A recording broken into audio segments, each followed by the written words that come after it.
ہوتی ہے۔ ایک مشن لے کر کے چلو میرے عزیزوں۔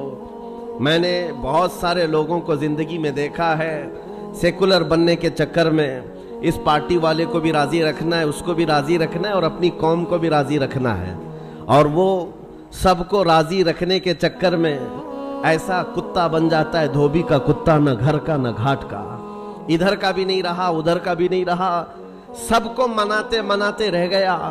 میں یہ نہیں کہہ رہا کسی کو منانا نہیں چاہیے، لیکن دنیا کو راضی کرتے کرتے اپنی آئیڈینٹی اور اپنا ضمیر بیچ دینا اور اپنا دین اور ایمان کھو دینا، یہ کہاں کا انصاف ہے؟ اور سب کرنے کے باوجود بھی دنیا راضی نہیں ہوتی تو کرنا کیا چاہیے؟ بس بات اتنی ہے، اس دنیا کو اوپر سے لے کر نیچے تک کرنے سے بھی راضی نہیں ہوئی، لیکن میرا مولا صرف ایک سجدے سے راضی ہوتا ہے۔ میرے مصطفیٰ کریم صلی اللہ علیہ وسلم صرف ایک پکار پر راضی ہوتے ہیں، تو پھر کیوں نہ ان درباروں میں ہم اپنے آپ کو بیچ دیں جہاں جلدی سے جواب آتا ہے۔ یہی ہماری زندگی کا مشن ہو۔ نوجوانوں، آج مجھے جو بات عرض کرنی تھی وہ یہ ہے، قرآن نے یہ کہا ہے کہ جو جھاگ ہے وہ اڑ کر چلا جائے گا۔ جھاگ سمجھتے ہوں گے، جھاگ سمندر کے اوپر جو کف ہوتا ہے، یا کسی بالٹی میں آپ پانی ڈال کر سرف ڈال کر ہاتھ گھمائیں تو جو کف آتا ہے یہ جھاگ ہے، اور اس کی کوئی ویلیو نہیں ہوتی، ہوا آئی تو اڑ جاتا ہے۔ قرآن کہتا ہے یہ جھاگ جو ہے یہ اڑ کر چلا جائے گا۔ وَأَمَّا مَا يَنْفَعُ النَّاسِ، اور جو لوگوں کو نفع دینے والا ہے وہ ہمیشہ زمین میں برقرار رہے گا۔ اور نبی کریم صلی اللہ علیہ وسلم کی حدیث میں بھی یہ جھاگ کا لفظ ملتا ہے۔ کس لیے میں عرض کر رہا ہوں آپ کو بتاتا ہوں۔ یوشک ان تداعى علیکم الامم کما تداعى الاکلۃ الی قصعتها، حضور پاک صلی اللہ علیہ وسلم فرماتے ہیں ایک زمانہ تم پر ایسا آئے گا کہ ساری قومیں تم پر ایسے جھپٹ پڑیں گی جیسے بھوکا برتن پہ جھپٹتا ہے، سارے لوگوں کا ٹارگٹ تم ہی رہو گے۔ وہ زمانہ آج ہے، ہر ایک کا نشانہ ہم ہی تو بنے ہوئے۔ آج یہودیوں کا ٹارگٹ بھی ہم ہی ہیں، عیسائیوں کا ٹارگٹ بھی ہم ہی ہیں، چاہے وہ کفار و مشرکین ہو، ہمارے یہاں کے سب کا ٹارگٹ ایک ہی ہے، اسلام اور مسلمان۔ اور حضور نے فرمایا تھا یہ ایک زمانہ ایسا آئے گا۔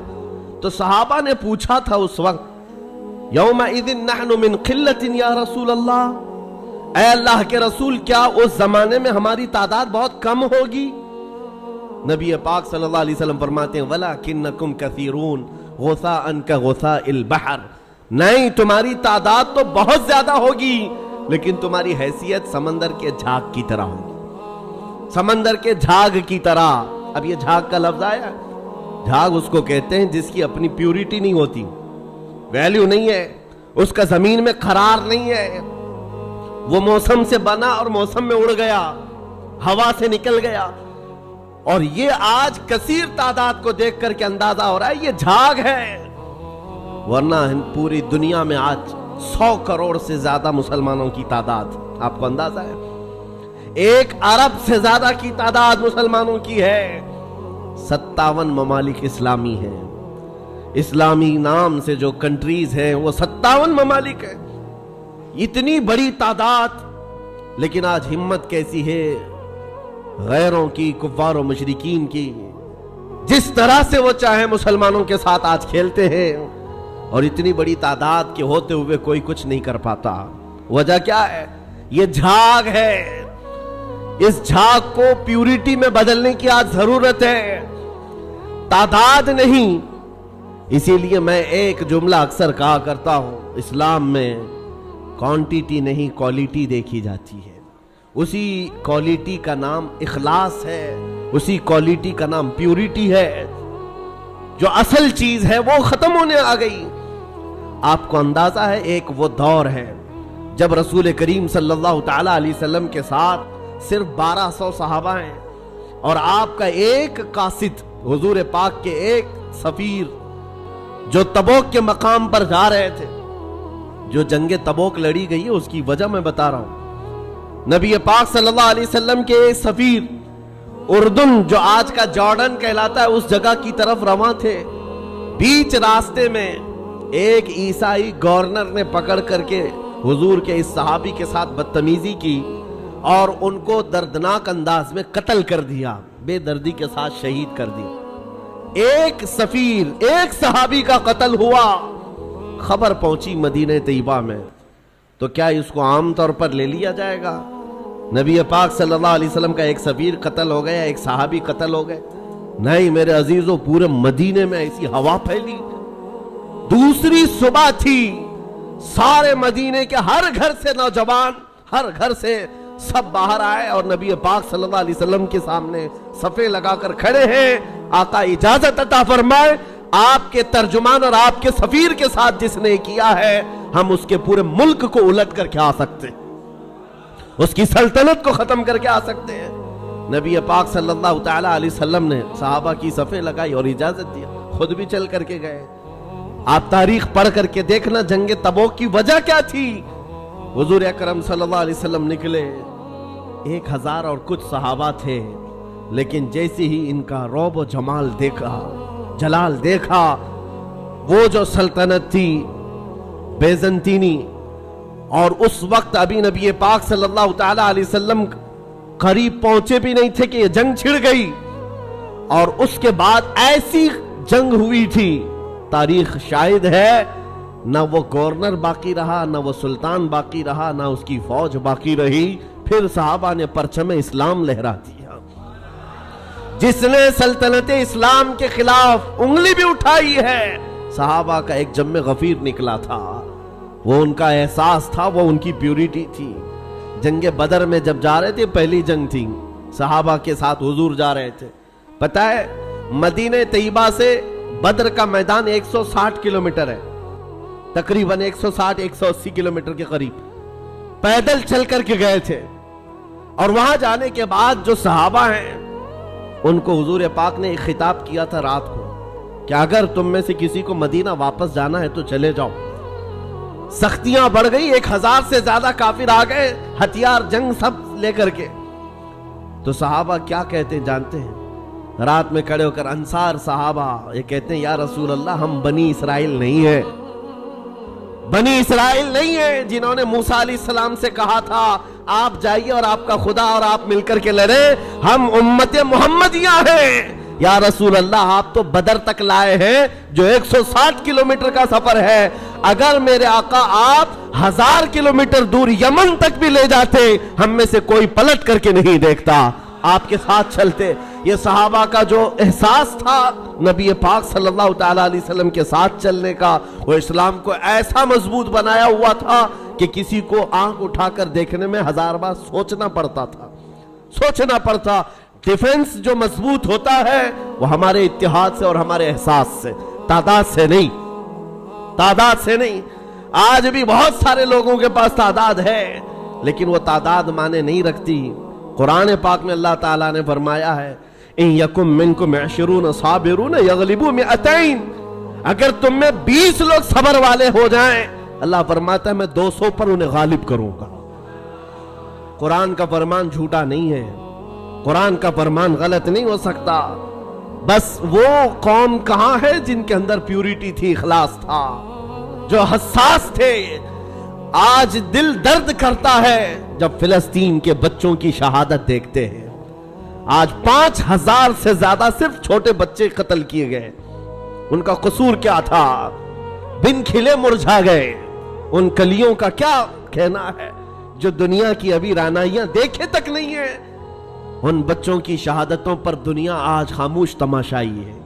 میرے عزیزوں، کفار و مشرکین، یورپ کے یہ سارے فسادی، امریکہ جیسے جتنے دادا گیری کرنے والے لوگ ہیں، ان کا تو مذہب ہی ہے، لیکن مسلمانوں کو کون سا سانپ سونگ گیا جو ان نہتے تڑپتے بچوں کو دیکھ کر کے ابھی بھی مست ہیں، اپنے عیش میں جی رہے، آج بھی اپنی زندگیوں میں کوئی فرق نہیں آتا۔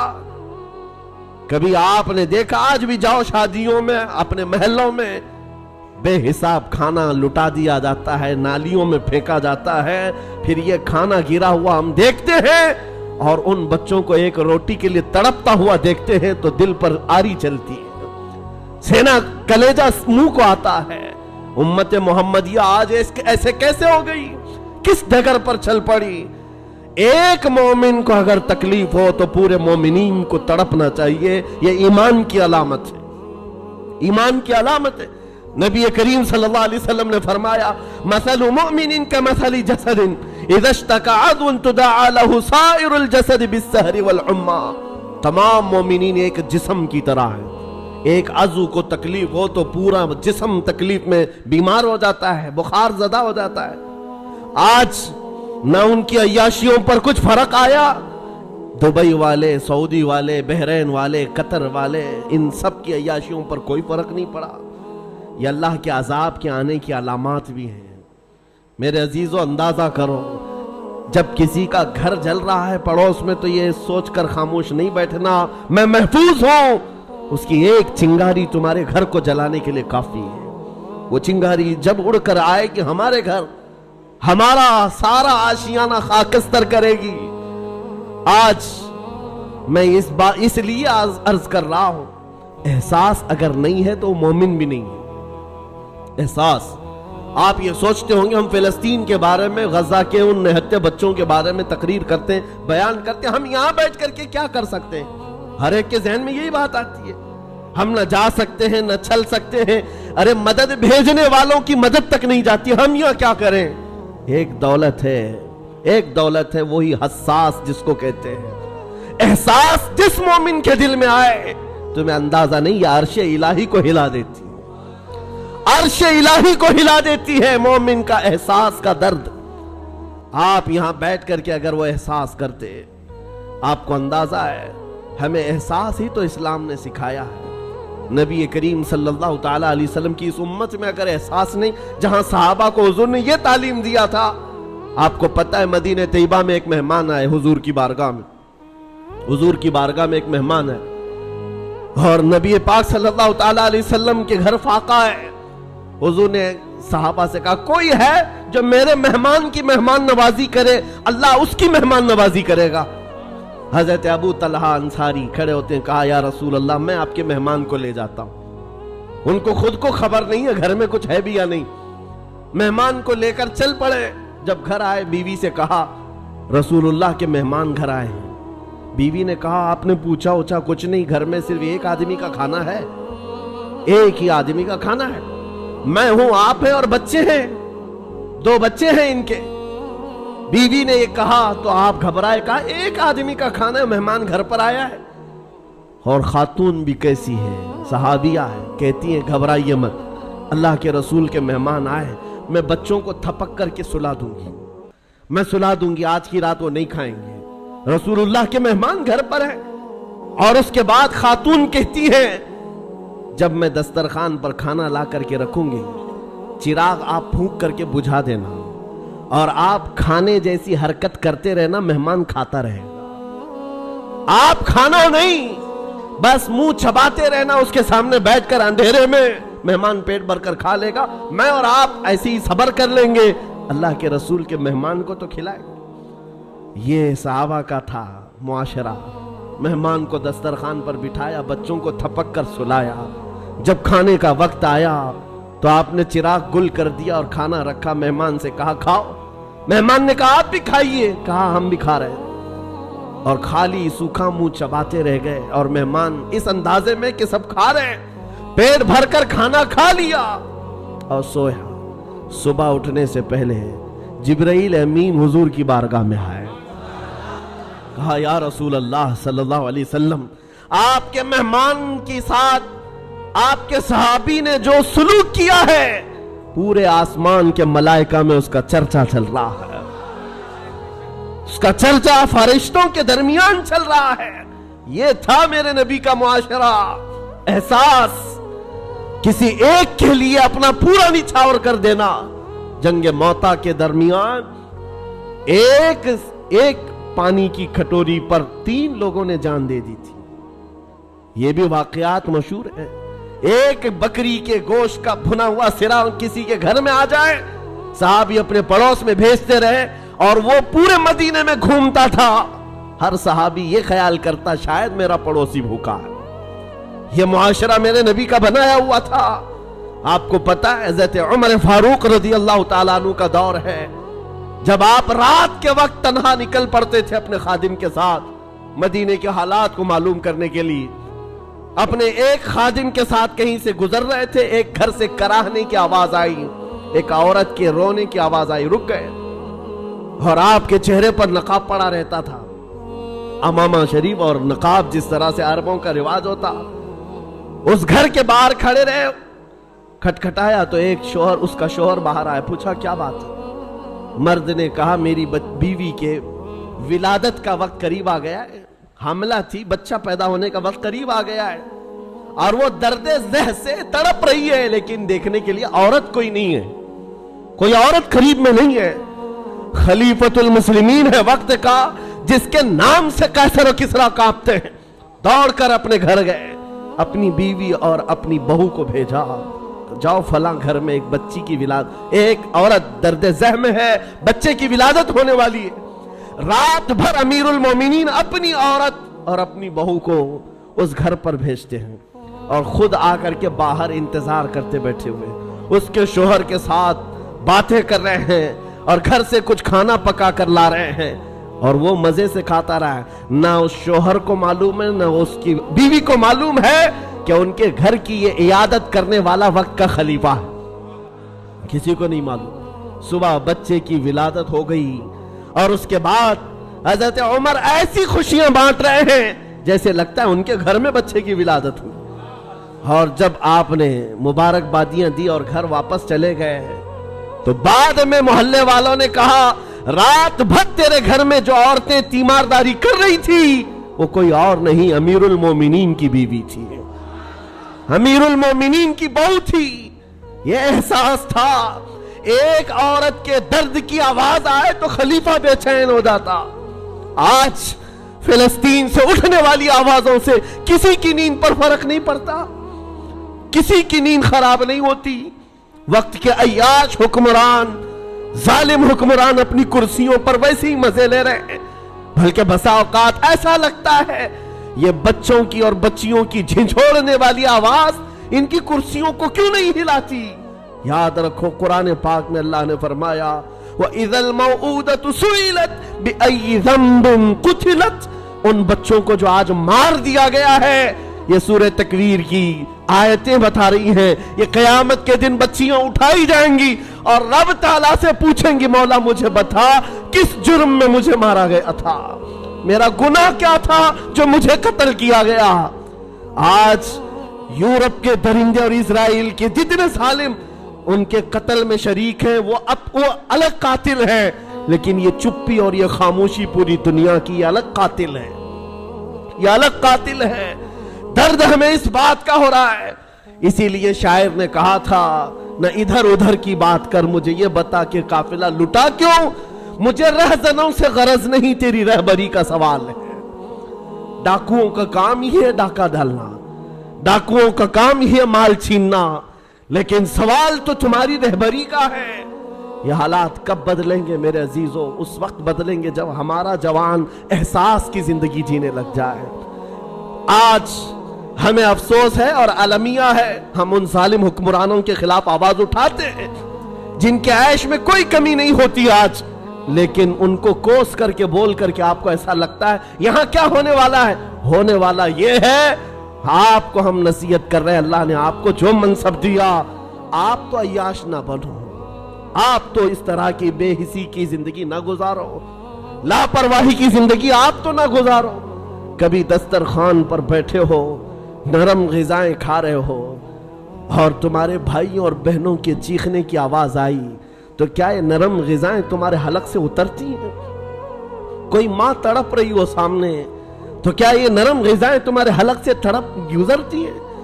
جب کھانا حلق سے نہیں جاتا تو میں ان نوجوانوں سے پوچھتا ہوں آج بھی رات بھر نکڑ پر بیٹھ کر کے تم جو عیاشیاں کر رہے ہو، تمہاری پوری رات جو گیم میں گزر جاتی ہے، انٹرنیٹ پہ گزر جاتی ہے، تمہیں اس درد کا احساس کب ہوگا؟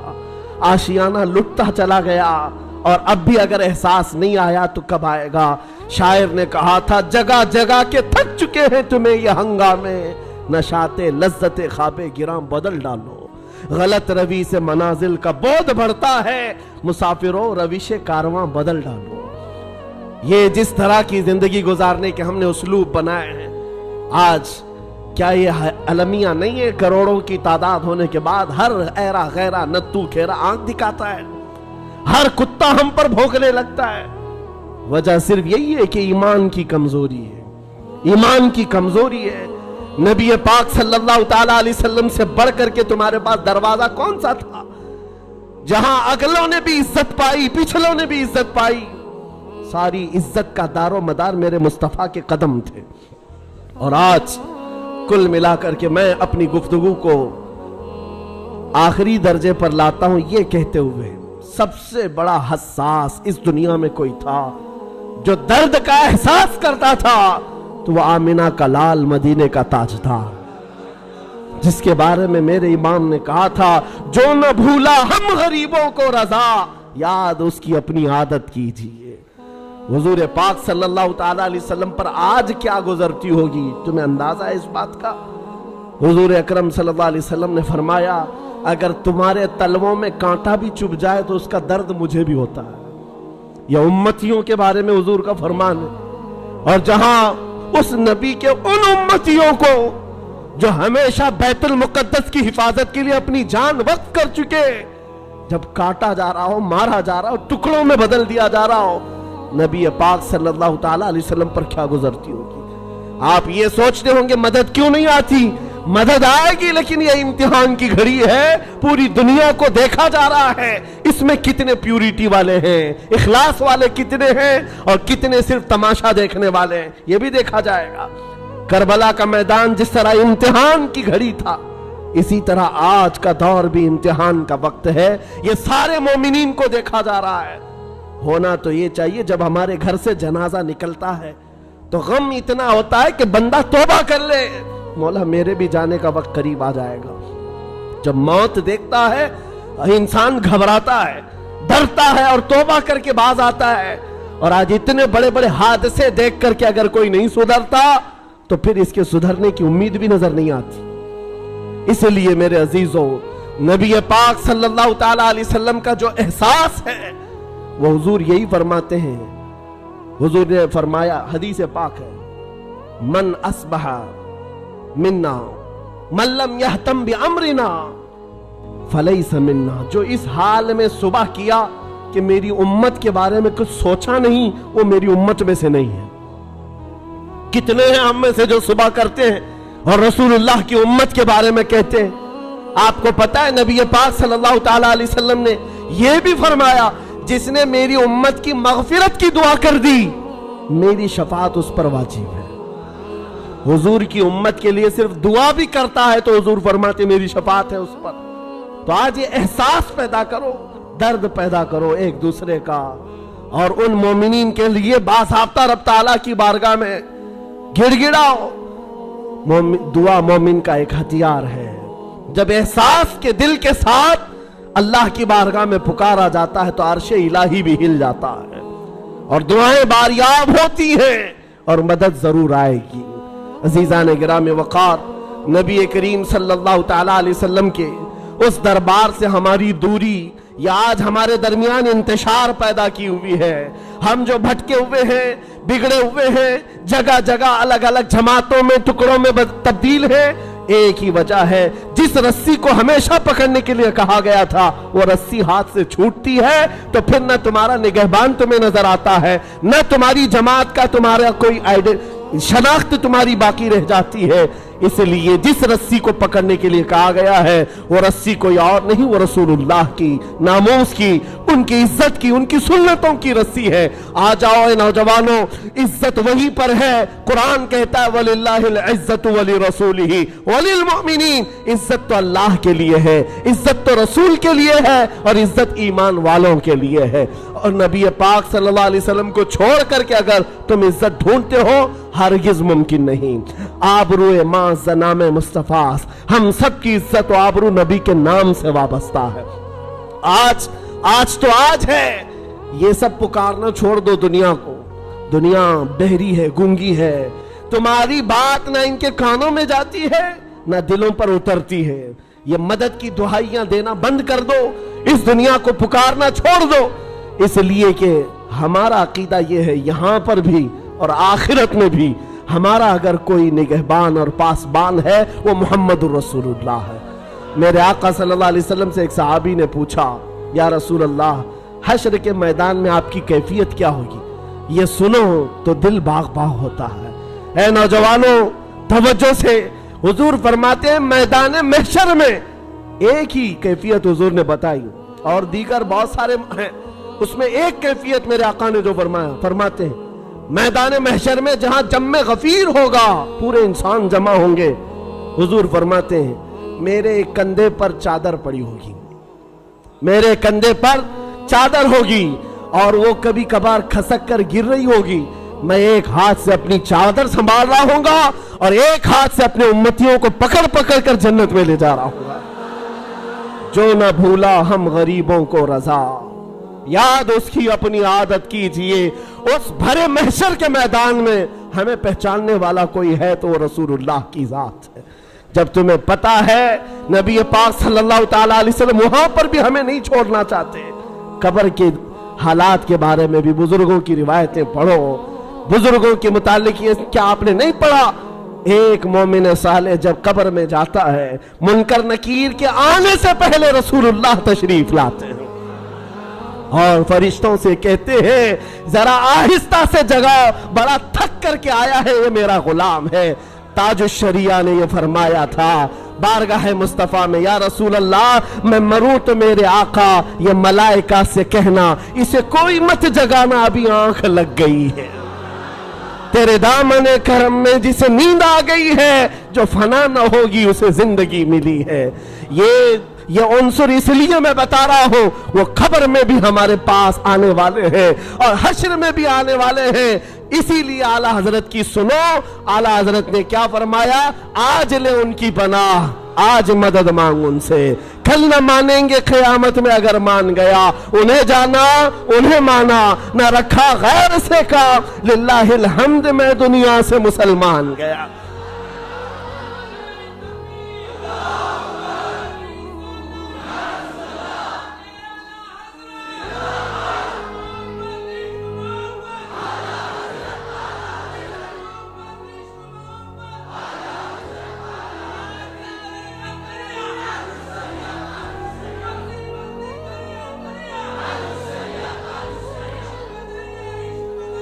ایک بات سمجھ کر کے چلیں، جو محبت ہمیں ہر خوف سے آزاد کرتی ہے، ہر خوف سے آزاد کرا دیتی ہے، وہ محبت میرے مصطفیٰ کی ہے۔ آج ہم وہی لے کر کے چلتے ہیں، آگے چلیں پیچھے چلیں، ادھر جائیں ادھر جائیں، ہزاروں کے مجمع میں ہم بھی چلتے ہیں تنہا، کفار و مشرکین کے نرغے میں بھی ہو، خوف اس بات کا نہیں آتا کہ یہ ادھر سے گردن ماریں گے ادھر سے ماریں گے، اس بات کا ڈر نہیں ہے، اس لیے کہ نبی پاک کا دامن ساتھ میں ہے، جس جگہ بھی زندگی کی شام ہو جائے، ارے ہم تو کفن ساتھ لے کر چلتے ہیں، ہمارا تو عہد یہ ہے زندگی تو یوں بھی کسی دن ختم ہونا ہی ہے، آج یا کل کسی بستر پر پاؤں رگڑ کر مرنے سے تو اچھا ہے نبی کا نام لے کر کے دنیا سے چلے جائے۔ عشق گر جرم ہے تو پھانسی کی سزا دو مجھ کو، عشق گر جرم ہے پھانسی کی سزا دو مجھ کو، در محبوب پہ لیکن یہ سزا دی جائے۔ عاشق رسول کی طلب یہی ہے، آپ سب سے میں یہی کہتا ہوں، خوف نکالو ڈر نکالو، اس نبی پاک سے محبت کرنا جرم ہے، ہم کروڑ بار یہ جرم کرنے کو تیار ہیں، ان کا نام لینا دنیا کے نزدیک آتنکوادی ہے تو ہم ایسے آتنکواد ہونے پر فخر بھی کرتے ہیں، یہ کوئی ڈر کی بات نہیں ہے۔ نبی پاک کی محبت کا اعلان کرنا، ان کے دامن کو تھامے رکھنا تمہاری نظروں میں جرم ہے، ہم اس کو نہیں مانتے، اس جرم کو ہم کروڑ بار کرنے کو تیار ہیں۔ عزیزان گرامی وقار، یہ جذبہ لے کر کے چلو جو سیدنا عمر فاروق نے کہا تھا، حضور نے ان سے پوچھا تھا، عمر جب قبر میں دو فرشتے آئیں گے، کالے چہرے والے نیلی آنکھوں والے، اور وہ اٹھائیں گے مردے کو اور سوال کریں گے، اس وقت تم کیا کرو گے؟ عمر فاروق نے کیا کہا تھا؟ پوچھا یا رسول اللہ جب وہ فرشتے قبر میں آئیں گے میری موت کے بعد، صرف سوال یہ ہے آقا آج جو میں آپ سے محبت کرتا ہوں کیا یہ محبت اس وقت بھی باقی رہے گی؟ نبی پاک نے فرمایا عمر یہ دوسروں کی محبت ہے جو موت کے ساتھ ختم ہوتی ہے، مجھ سے جو محبت کرتا ہے وہ حشر تک باقی رہے گی۔ تب جواب کیا ہے؟ سنو جواب کیا ہے۔ حضرت عمر مجلس سے اٹھ گئے، کہا یا رسول اللہ اب جو منکر نکیر فرشتے آنے والے ہیں وہ میرے اوپر چھوڑ دے، میں خود نپٹ لوں گا۔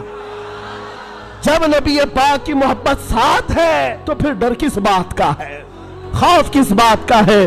اسی لیے آج اس میں کمزوری آئے تو بندہ ڈر کے جینے لگ جاتا ہے، سہم سہم کر کے جینے لگتا ہے۔ لوگ ٹوپیاں چھپا رہے ہیں، داڑیاں مڈا رہے ہیں کامن بننے کے چکر میں، پھر بھی دنیا تمہیں جانتی ہے اس نبی کے نام پر۔ اسی لیے اگر ان کے غلام ہونے پر تمہیں کوئی اعتراض نہیں ہے، کھل کر کے غلامی کرو، کھل کر کے غلامی کرو میرے نبی پاک۔ اس لیے کہ میں بار بار ایک جملہ کہتا ہوں، آج دنیا کو چوٹی رکھنے میں شرم نہیں آتی تو ہمیں داڑھی رکھنے میں کیوں شرم آئے؟ کیوں شرم آئے؟ ارے لوگ ننگے گھومنے پر فخر کر رہے ہیں، ہم نبی کی سنتوں پر فخر کریں، حضور پاک کی سنتوں پر فخر کرے۔ بس میرا یہ جملہ ہے، آج اس بات کو سمجھ کر کے چلو، قوت عشق سے ہر پست کو بالا کر دو، دہر میں نام محمد سے اجالا کر دو، کی محمد سے وفا تو نے تو ہم تیرے ہیں، یہ جہاں چیز ہے کیا لاہ قلم تیرے ہیں۔ وآخر دعوانا الحمدللہ رب العالمین۔